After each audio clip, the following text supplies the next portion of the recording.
January 1946. It was still bitterly cold. December's weather had breached the barrier of the year, and all windows began early mornings with frost on both sides. Milo knew better than to begin a fire of any sort. And yet here in her father's house it was warm in the cellar, where she had lit fuel under the copper and allowed the water in it to simmer. The steam from the washing water was piped underground and would emerge near the stream half a mile away, thus not in any way traceable to her living in her own home. Because and here was where her logic began to falter. While she wanted to see Thomas with all her will, she equally did not want to see him. He would be the person Patrick Blackett would have been in contact with to tell him she was at Manchester. And yet, either Blackett had not or Blackett had sent word and Thomas had not come. Either way, Milo was not ready to see him. But she was ready to see her own child. 3 weeks she had hidden here, warm and snug, sneaking out every so often for food, dressing as her brother or now, considering her appearance and age, her father. She had money still, and she was using it frugally. And she had lingered in places where Milo thought her son might pass, the post office, the pub, the churchyard. But she had not seen him, Ernest, her son. She had not seen him once. So, she would have to brave Downton Abbey at some stage if she did want to, Milo told herself. Not today,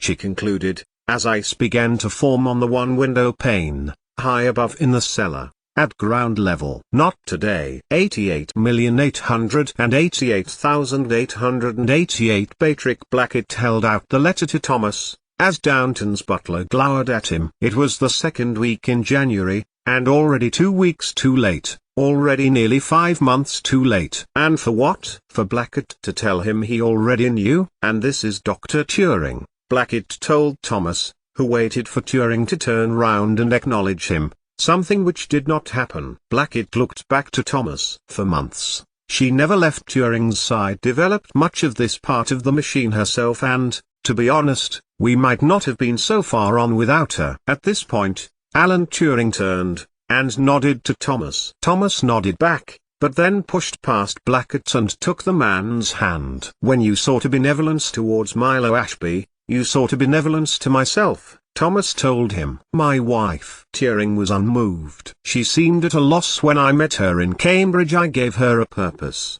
Turing told him. Nothing untoward. But Thomas was waving a hand towards Alan Turing, the word Cambridge registering in his mind. I know it wouldn't have, Thomas assured him. But, do you know where she went? He looked between Turing and Blackett. I do not, Turing told Thomas. She disappeared one afternoon, at Christmas. He nodded to Thomas. I am glad someone seeks her, and that she is wanted. She is wanted, I can assure you, Thomas told him, his anger growing towards Blackett. My thanks again. And then he stepped past Blackett and into the corridor that led to a flight of stairs which ascended to ground level. Thomas, Blackett began, following him, allowing the inner door to close behind him. If I had known, you wrote, Blackett, Thomas growled at him, to tell me Milo was alive, and then do nothing about the fact that I did not reply. Did you not think to follow this up, with a phone call? Perhaps. He was angry with Blackett, disappointed that his former lover chose to keep this from him. And she was at Cambridge before coming here? Blackett sighed. A lot of questions, all of them illegitimate. All of those he would ask of Thomas if the situation was reversed.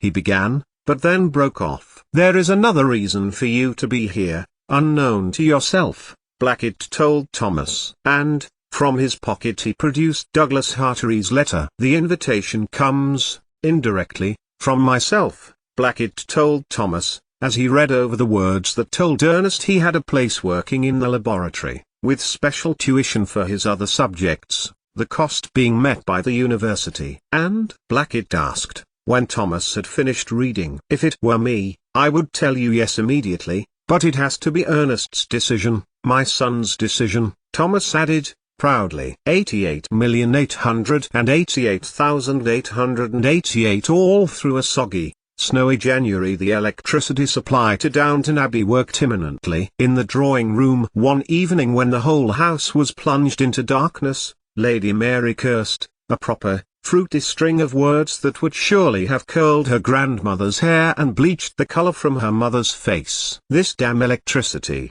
she stormed. Something must be done. Get someone in, goddammit. Mother, soothed George Crawley, crossing to the cupboard where the candles were now more or less permanently kept. We have had someone in, people in, from Ripon, from York. It's Sage, they've said, he continued, and unless we can pay for a full rewire ... and unless copper can be found for it. But none could determine the fault, Caroline told her brother.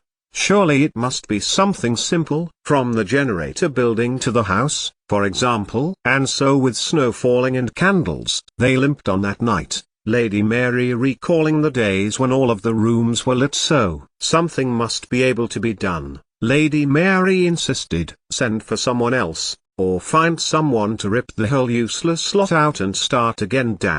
And she broke off, aware that Barrow was in the room. Oh, I am sorry, Mary Talbot told him, I did not mean it like that. Never fear, Lady Mary, Thomas told her. It was put in nearly 40 years ago. Times have changed. They have indeed, Master George told Thomas. Tell me, has Ernest given his offer any more thought? Thomas shifted. He has, and he would like to wait until April, when he is 13. It was when his mother began, and memories of that time, too, fleeted across Thomas's brain. Indeed, George Crawley told Thomas Barrow, please tell Dr. Hartree that I am happy to continue to pay. No need, Thomas told him. He had been awarded money from the university, a benevolent grant for gifted students who meet certain criteria. And there has been no news of his mother, Lady Mary asked Thomas. No news of his mother, Thomas confirmed. He was still angry with Blackett. Why had he written and not called? Had he intended for Milo to stay and work on his engine? All those times he could have gone to her. He had shown his anger to his former lover, but the one thing he did remember was the apple that Milo had left on the desk of Turing. What was that about? Had she been fretting in her old way and soothed herself with the fruit? Was it a gift for him? Or had she done an appy? No. The Milo Thomas knew would not do anything like that. Maybe Dr. Turing just liked apples. 88,888,888. It was past midnight on a mild March night and Ernest Barrow was looking at the stars. Draco could be seen far off,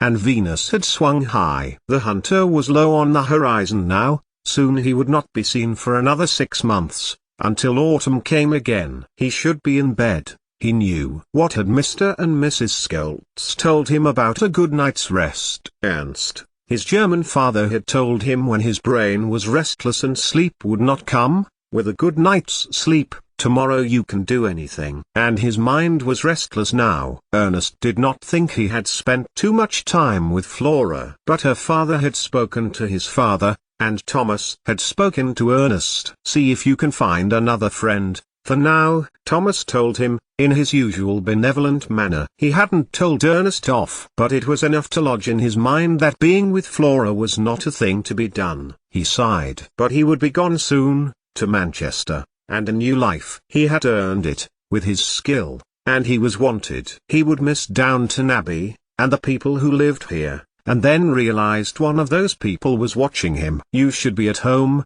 he told Flora, glancing nervously in the direction of the chauffeur's cottage. If someone had seen them, they could at least confirm that he had told her to go. You'll be going away soon, Flora said, a light sadness in her voice. I don't want you to go away. And then the truth of Ernest's discomfort came to the fore and, as Flora crossed the cobbles towards him, he told it to her, as her wide, pale eyes lit on his face. I want to stay here and never leave here, Ernest admitted. When I knew I had a mother who had borne me, I was so desperate to see her I wanted to run across the North Sea to find her. I wanted to take her ring back to her, that of her and her husband, and, ring? Ernest got it out of his pocket. It was a simple gold alloy, but it had been carefully folded in a handkerchief and left with his birth certificate and her wedding certificate when she had left him with the Schultz family. Flora watched it glint in the moonlight. She wanted me to have it. She wanted me to find her. Of this I am certain, Ernest told Flora, the words slipping from his lips without care. And then I was told she was dead. Dead at the hands of men who ruled the country I grew up in, he added, carefully. And now Mr. Baroff adopted me, so I am Ernest Baroff now. All that's good, Flora ventured, equally carefully. And now she is alive. But where? And to leave here now, if she were to come back? To leave Thomas, and Downton Abbey? He laughed hollowly. I have walked around this place and have imagined my mother here. I do not even know what she looks like, but I have heard many stories of what when she was little. Ernest smiled. Juicy tonight. Mrs. Parker told me he caught her hiding in the chauffeur's car when he took out Miss Sibby's mother, when he should not have. You mean ... Mr. Branson? Flora giggled. I've not heard that one before. And trying to catch rainbows in the fountain. And, when the whole of the staff had been looking for her, she had been sitting in the kitchen all the time. And then, she got to go to Manchester, and then Cambridge, and worked with the best, and met my father. Ernest broke off. Even now, he did not wish to speak the man's name. Mr. Barrow married your mother when she was 16 so she could do all of those things, Flora told him. Ernest nodded. He knew that. And now he has made you his son. I can see why you wouldn't want to go. Flora turned, and made to go. There is ...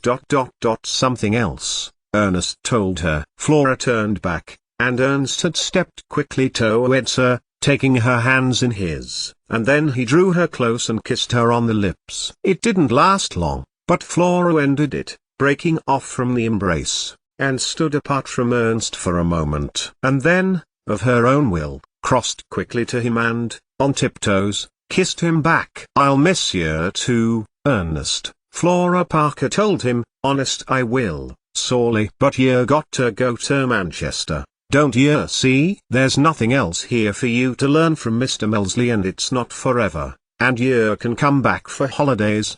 She trailed off. His lordship is supporting you to do this, and the university has given you a scholarship. And in Ernst's logical mind, there was nothing to stand in his way. But in his heart, he did not want to leave his mother's home, nor Thomas, his father, nor Flora, who made his spirit soar when even he just glimpsed her. I cannot disagree, Ernest told her. But, we can still be friends, Ernest Baroff, she told him, trying to imitate his accent. In fact, make sure you know that we will be friends forever and always. And after that, she stood on tiptoes once more, and pressed her lips to his. 88,888,888 time at her old home had given Milo to think. Birds began to raid the field at the back of the cottage for ephemera for nests. Snowdrops and then crocuses began to appear in the lanes. Days began to get warmer, with cold mornings of frost and white cobbles outside the door. Not that Milo went outside much in the daytime.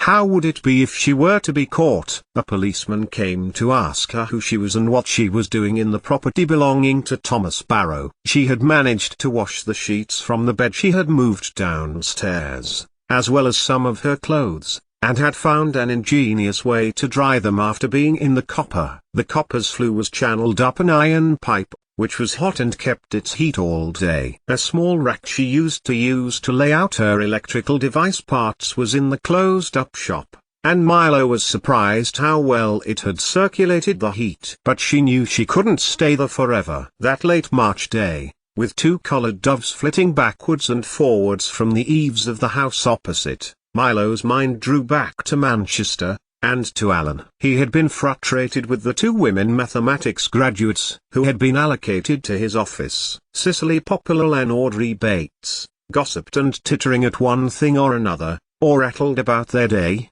things which Milo had learned women did a lot, and something which she knew Turing would be irritated with. And irritated he was, for one day he had left the building only to find Milo had wandered into the wrong building. She had remembered her time there, with Rutherford, and had been trying to get into the Victoria building. So, when they had returned, Audrey had commented about Turing being late, and he had lost his temper with them both, telling them that it came to something that all two mathematics graduates could aspire to were form fillers and document filers, although having been trying to locate something in their unfathomable filing system was beyond him. Had they been using a variation on a Lorentz cipher? Or was it something that adhered to the Fibonacci series? Milo had tried not to laugh, and was aware that she could not remember the last time she had laughed at all. And then Blackett had arrived, filling the doorway in his slouch way, as he listened to the Audrey and Cicely's complaints about Turing,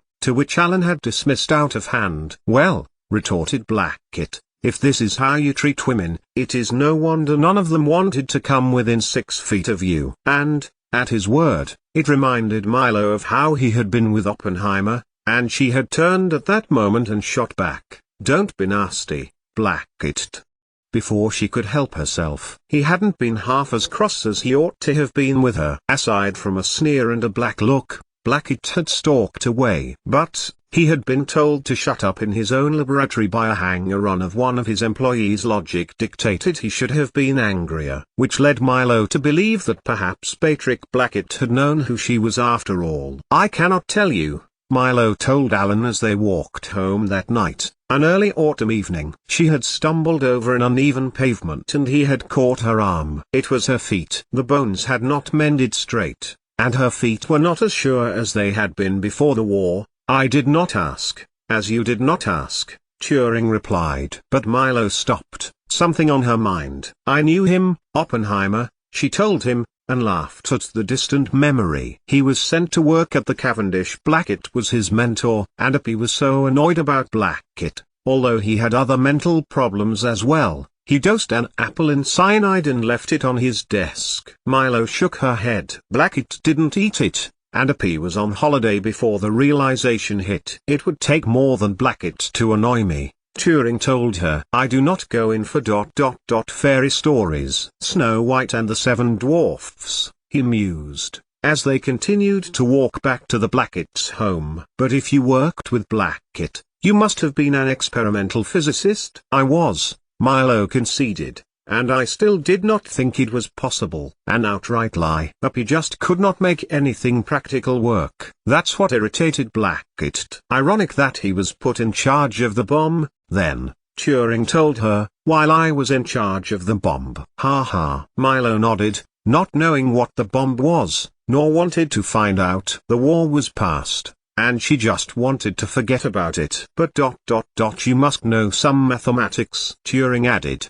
as they neared home. Dirac, Sommerfeld in Göttingen, and HB had taught her some. "Not enough," Milo admitted. And, when they had got back, they hurried to a quiet space in the attic where Alan took her through some of his own mathematics. "It looks like matrix mathematics to me," she told him. "I don't rightly understand it all." "Heisenberg," Turing replied. "I worked with him for a time." Milo nodded. Now, as she thought back to that evening, as Alan went through several exercises with her, Milo considered the work at Manchester would be the best thing she would never be involved in. She did feel guilty that she hadn't told Alan where she was going, and it had never crossed her mind to go back to the house and confide in him. Nor had she considered that to walk was ridiculous, even though she had walked far further, once, with other women taken under suspicion of being spies. They had borne it together,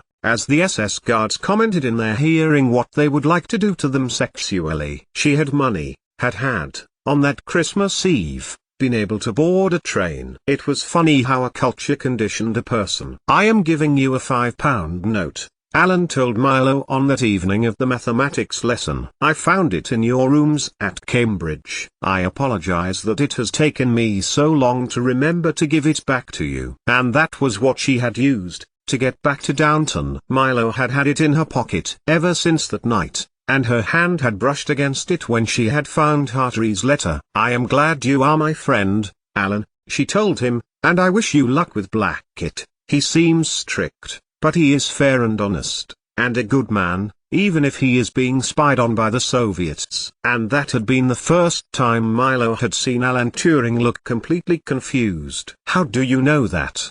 he asked. "Lindman." He had told her. But Milo's silence answered for her. Her mind then dwelt on Frederick Lindman, and how he had treated her when she hung her head at the threats he had laid on her, how the safety of her family depended on her silence. And Milo looked out of the window, watching the signs of spring, feeling glad, and not for the first time, to have returned home. 88,888,888 Ernest was sitting out in the yard again, watching an army of ants march to wherever ants went in the evening. He hung his head. Even from out here, he could hear Flora's parents shouting at her. "What's the matter?" Albert, the youngest footman, bringing in the coal. "I've got a Flora into trouble," he told Albert. "Really?" Albert pushed up his spectacles. "Last night," Ernest told him, mournfully, "my father is very cross, her father is very cross, and her mother." The shouting continued,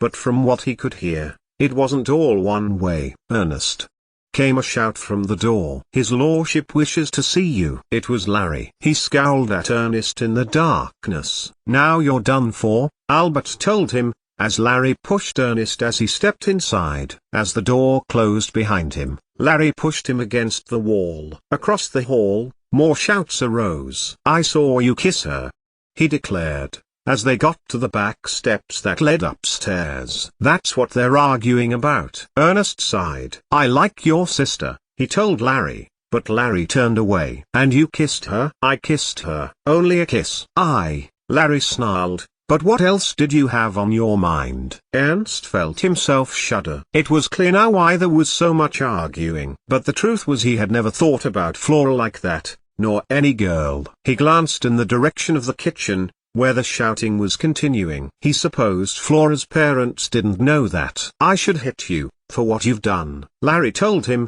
which, Ernest thought later, was not much of a threat. If you wanted to hit someone, you did it, rather than threatening to. Larry had given his hand away there. But there was something in the boy's eye that Ernest did not like. Someone else obviously thought that as well, and as Larry stepped back, Thomas stood between them. "Upstairs," he told Ernest, brusquely. "Wait at the hall door, I'll be up in a minute." Ernest climbed the stairs looking back when he neared the top. Clearly Thomas hadn't meant to be seen by anyone, for he had gripped Larry's shirt with one hand, his head jerking as he was talking, his words staccatoed, like someone issuing a command or a warning of some kind. Ernest turned back, looking at the inner door that led out into the main hall of Downton Abbey, before pushing through it.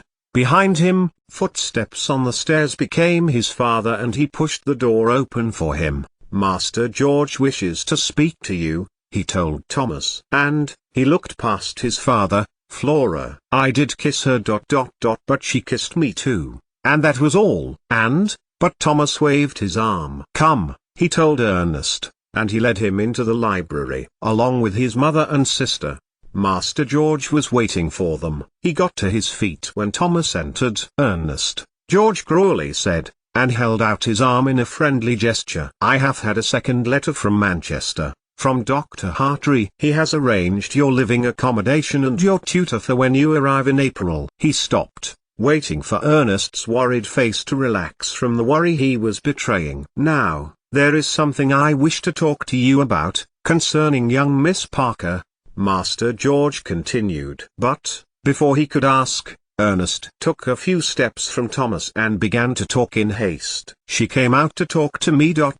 She saw I was upset ... and she was kind to me, and I kissed her." He looked at George Crawley desperately. Did this depend on him leaving? "She is my friend, your lordship," he continued, "and then she kissed me back and told me we were to be friends for the rest of our lives." Was that it? He had been honest. And perhaps it would stop Flora's parents shouting at her. Farming with Mr. Davis had its appeal. "It seems clear to me," Master George told Ernest, "you will go with Mr. Barrow and explain that to her parents. Then you can get yourself organized to leave." "Leave?" Ernest felt panic fill his chest. "Look, I can imagine, a year ago, when you were with your German parents, that you could hardly have imagined what your life would be like a year later, and everything you've done." Master George shook his head. "God knows, I've made some decisions in my time I regret." He broke off when he saw his mother's quizzical look and the one of surprise on Caroline's. "But,